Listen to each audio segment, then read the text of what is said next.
نہ دعاؤں کو نشر کر رہے ہیں، نہ نہج البلاغہ کو نشر کر رہے ہیں، نہ درس نہج البلاغہ ہو رہا ہے، نہ درس صحیفہ سجادیہ ہو رہا ہے، کوئی نہیں ہو رہا ہے، کچھ نہیں ہو رہا ہے آپ کے پاس۔ آپ تعلیمات محمد سے دور ہو گئے، تعلیمات اہل بیت سے دور ہو گئے، آپ کا شیعت سے کوئی تعلق نہیں رہا، صرف آپ چند رسومات کے پابند ہو گئے، آپ کے پاس خود کا جلوس نہیں نکل رہا ہے۔ آپ مسلمانوں سے ایک رشتہ جوڑیے، فلسطین کے مسلمانوں سے جو دنیا کے مظلوم ترین لوگ ہیں ان سے اگر رشتہ نہیں جوڑے گا تو پھر آپ کے شیعہ ہونے پر حرف آ جائے گا۔ پوری دنیا میں کوئی بھی فلسطینیوں کی تعریف نہیں کر رہا ہے، اتنے عرب لوگ ہیں، کوئی تعریف نہیں کر رہا ہے، اس لیے کہ ہم کو واجب ہے۔ کیوں؟ اس لیے کہ ہم مظلوموں کی تعریف میں جب ہم کہتے ہیں کہ ہم مظلوموں کے لیے غم منا رہے ہیں تو یہ بھی تو مظلوم ہے، ہم ظالموں کے خلاف آواز بلند کر رہے ہیں۔ تو کیا کہ وقت کے ظالم امام حسین بھی اگر کہتے ہیں کہ یہ میں اس یزید کے خلاف کیوں آواز بلند کروں، میں تو اس فرعون کو کوستا رہوں گا، میں اس نمرود کو کوستا رہوں گا جو دور ابراہیم میں گزرا ہے، میں اس فرعون کا دشمن رہوں گا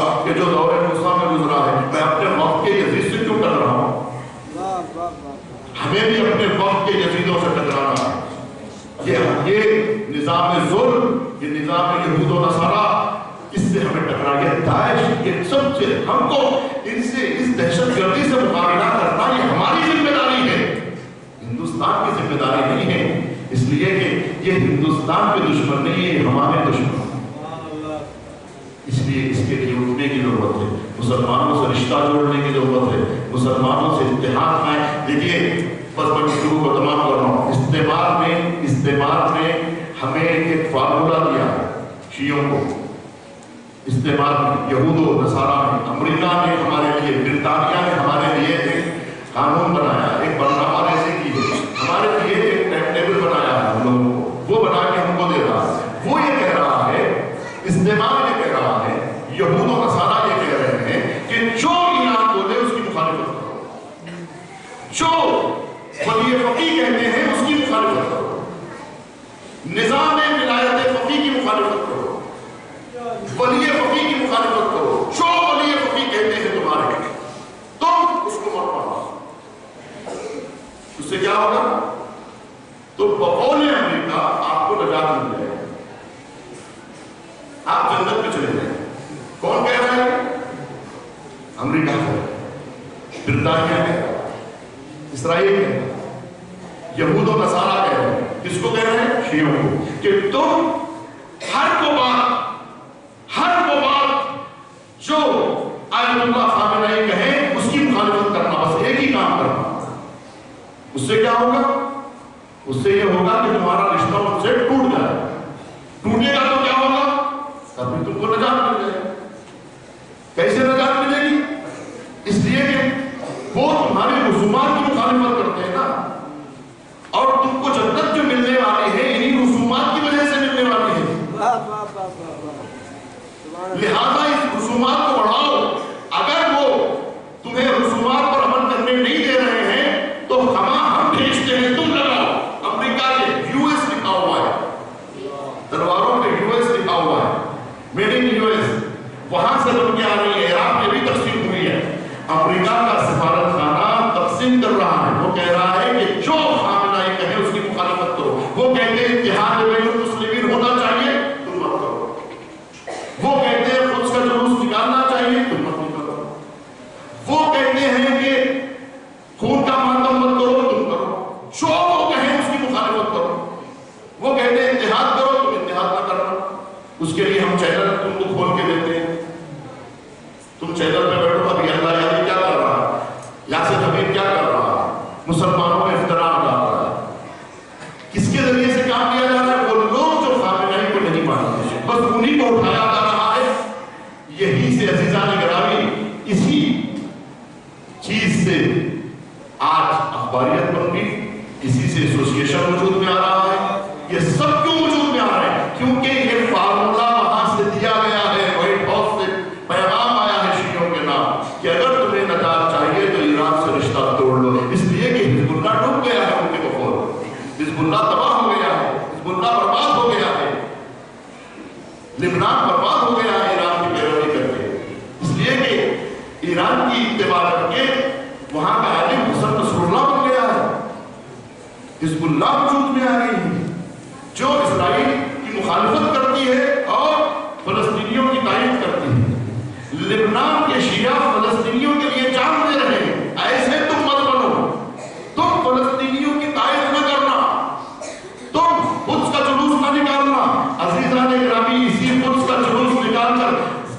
آیت اللہ زکزکی نے نیجریہ میں اسرائیل کے خلاف جلوس نکالا اور یوم قدس کے جلوس میں ان کے 4 بیٹوں پہ حملہ ہوا، 3 شہید ہو گئے،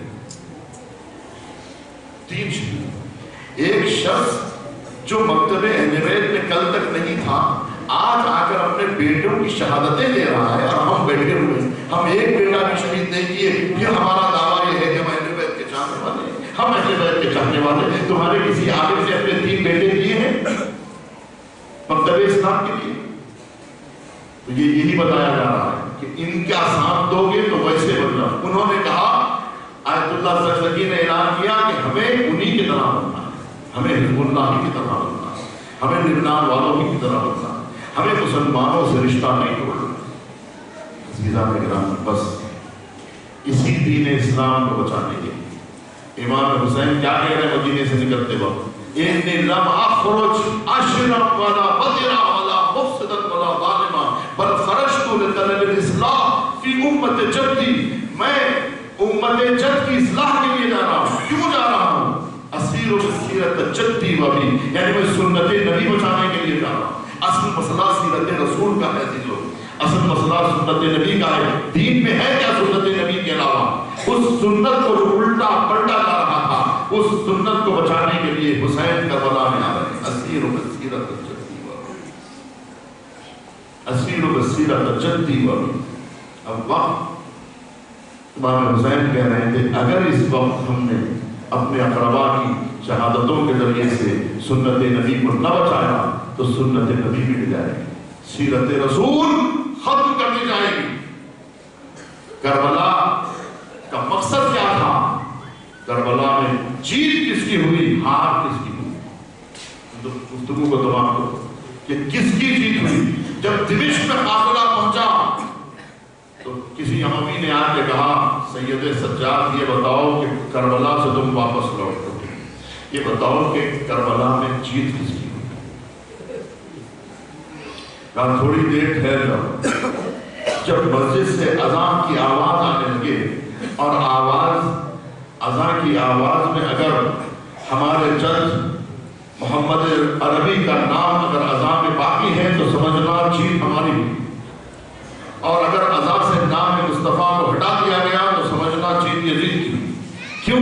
اس لیے کہ یزید کہہ رہا تھا کہ یہ جب تک میں ہاشمی فرد کا نام یعنی مصطفیٰ کا نام، جب تک میں ہاشمی فرد کا نام اذان سے ہٹا نہیں دوں گا، حکومت اموی کی جیت تسلیم نہیں کی جائے گی۔ آج امویت غالب آ گئی ہے، بنی ہاشم کا نام و نشان میں مٹا کے رکھ دوں گا۔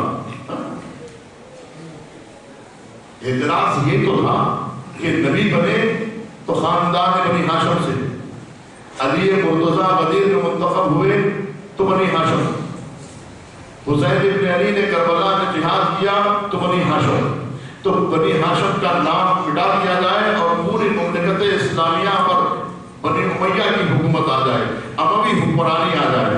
عزیزان گرامی، یہی وجہ ہے کہ آج کا ہر مسلمان قاتلان حسین پہ لعنت بھیجتا ہے، تبرہ کرتا ہے قاتلان حسین پر، امویوں پر لعنت بھیجتا ہے۔ یہ شان ہے مسلمان کی، یہ شان ہے مسلمان ہونے کی کہ وہ حسین کی طرفداری کرتا ہے، چاہے جو بھی مسلمان ہو، جس مکتب فکر کا ہو، وہ حسین کی تائید میں ہے اور قاتلان حسین کی مذمت میں ہے۔ اسی کو تولا کہتے ہیں، اسی کو تبرہ کہتے ہیں۔ اور کون سا مسلمان ہے جو تولا نہیں کرتا یعنی حسین سے محبت نہیں کرتا، اور کون سا مسلمان ہے جو تبرہ نہیں کرتا یعنی قاتلان حسین پہ لعنت نہیں بھیجتا؟ مجھے بتاؤ، یہی تو ہمارا اتحاد ہے، یہی تو جیت کا اعلان ہے جو سید سجاد کر رہے ہیں کہ اذان میں اگر مصطفیٰ کا نام باقی ہے تو سمجھو کربلا کی جیت ہوئی۔ اس لیے کہ حسین کیا کہتے تھے؟ نام مصطفیٰ کو اذان میں باقی رکھنا چاہتے تھے۔ حسین کیا کہتے تھے؟ سنت نبی کو باقی رکھنا چاہتے تھے۔ حسین کیا کہتے تھے؟ سیرت عربی اور سیرت محمدی کو باقی رکھنا چاہتے تھے۔ حسین کیا کہتے تھے؟ اصلاح امت چاہتے تھے۔ حسین کیا چاہتے تھے؟ امر بالمعروف چاہتے تھے۔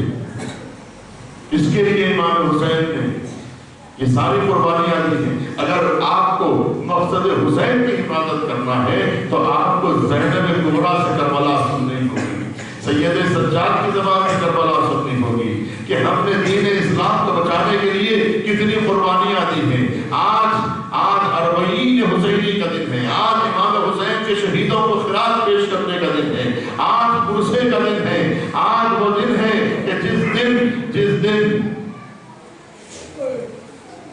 اسلام اور دین اسلام کی حقانیت کو اللہ سبحانہ و تعالیٰ کی جانب سے تائید ملی ہے. 40 دن تک دیکھیں تبری کہتی ہے, بڑی بڑی تاریخ کی کتابیں کہتی ہیں, یہ صرف کہانی نہیں ہے بلکہ تاریخ تبری کے جملے ہیں, بڑی بڑی مقتل کے جملے ہیں کہ شہادت حسین ابن علی کے بعد سے 40 دن تک جب بھی کپڑا زمین پہ بچھایا جاتا اس میں خون کے چھیٹے نظر آتے تھے. 40 دن تک آسمان خون کے آنسو بہاتا رہا. اسی کو اربعین کہا جاتا ہے کہ 40 دن تک حسین کا غم منایا گیا. کسی کا اربعین نہیں منایا جاتا عزیزوں, کسی شہید کا اربعین نہیں, کسی مقتول کا اربعین نہیں, کسی مرحوم کا اربعین نہیں منایا جاتا. اگر کسی کا اربعین منایا جاتا ہے, ہمارے پاس اتنے امام شہید ہوئے, کسی کا اربعین نہیں منایا جاتا. اربعین سوائے حسین کے کسی کا اربعین نہیں ہوتا. کیوں؟ اس لیے کہ اربعین صرف ہم نہیں مناتے, آسمان کے خون پر ساگر رضا کا اعلان کیا.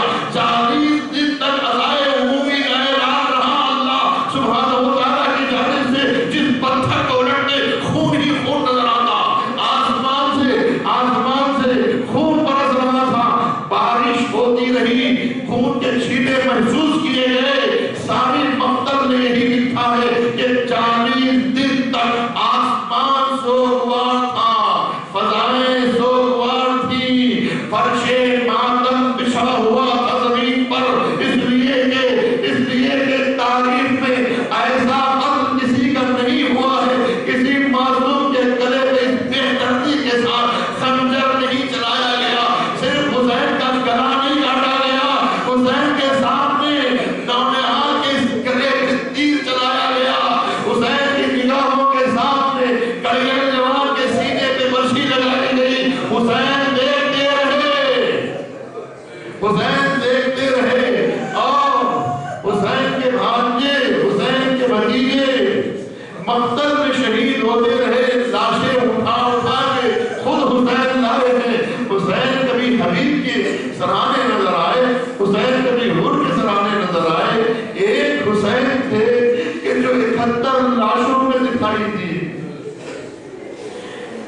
امام حسین 3 دن کے بھوکے پیاسے, تیر لگے, تلواریں چلائی گئی. یہاں تک کہ جب امام حسین پشت فرس سے زمین پر آئے ہیں تو تیروں نے بڑھ کے حسین ابن علی کا استقبال کیا. کچھ دیر تک حسین کا جسم آسمان اور زمین کے درمیان میں رہا ہے. حسین بیچ میں تھے, نہ زمین پہ تھا لاشا نہ آسمان پر. اس طرح سے تیروں میں معلق تھا کہ سینے میں جو تیر لگے تھے, امام حسین جب گھوڑے سے زمین پہ پہنچے ہیں, جو سینے میں لگے ہوئے تیر اس سے نظر آنے لگے. اس طرح سے کتنے تیر چلے ہوں گے جسم پر کہ امام حسین تیروں میں معلق رہے. اس کے بعد خنجر چلا ہے.